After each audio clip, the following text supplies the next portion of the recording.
nakikita pa natin, aside from yung ginagawa niyang modus, is tinitingnan din natin yung background check niya doon sa kanilang mga bank records, yung mga GCash accounts.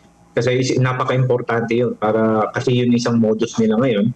Ang pagbabayad ngayon ng illegal drugs is na gagawa nila through online. So, kaliwaan yung bigayan po, sir, ng illegal na droga sa operasyon na ginagawa po itong suspect? Yes. Yung sa operasyon po natin is kaliwaan po yung nangyari. Nung inabot na po niya yung illegal na droga, at saka nakita niya yung pera, is na-declare na po siyang nahuli. We did consider yung rights niya at ang humuli din sa kanya isang babae rin para po makita natin na walang panghihinayang sa kanyang paghuli. Ayan. Sir, ano ba yung trabaho nitong suspect po natin, sir? As of now, hindi ko pwedeng sabihin kasi medyo connected rin yung kanyang ginagawa. Pero aside from yung nahuli natin dito sa Dagupan, kung mapapansin mo, dire-diretso yung operation ngayon ng PIDEA from as far as Dagupan hanggang Ilocos Norte.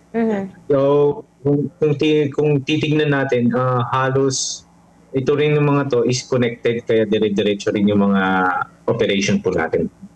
Sir Bismarck, may we know sa Preventive Education and Community Involvement Section, ano yung pinakapangunahin po nung na-role o trabaho po ng inyo pong tanggapan dito po sa PIDEA?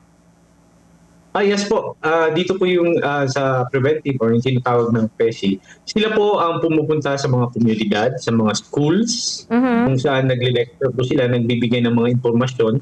At sila rin po kung kailangan nyo ng tinatawag natin subject matter experts on illegal drugs, sila po ang tumatalakay dito.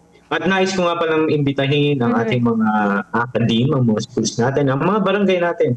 No, kung gusto niyo pong magsalita ang representante ng PIDEA para mapag-usapan niyo or magbigay ng magandang topic, is imbitahin niyo lang po kami through letter, official letter, at pupunta po kami sa inyong mga lugar. Sir, usually ba sa mga pinupunta niyo mga schools, mga high schools, colleges, universities, how about sa mga elementary schools po, sir? Do you do talkings or speaking po, sir? Yes po, yung sa mga elementary natin is limited because there was a study that exposure to yung topic nating mga to, it's more yung hindi pwede sa kanilang at their age.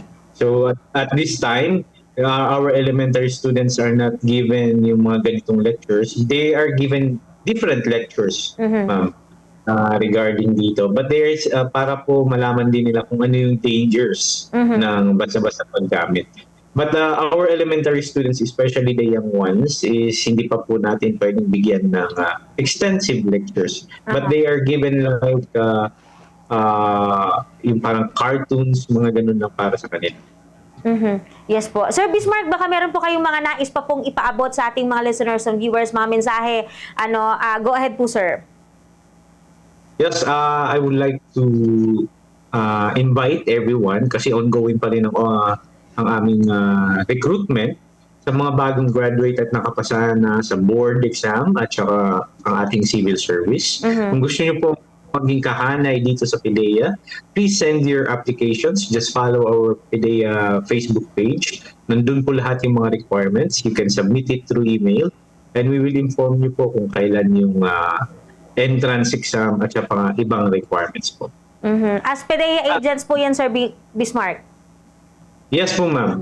At muli, nais ko magpasalamat kay Bongo Justin for always entertaining PIDEA. Sana po makaugnayan ko po ulit kayo sa susunod na mga linggo.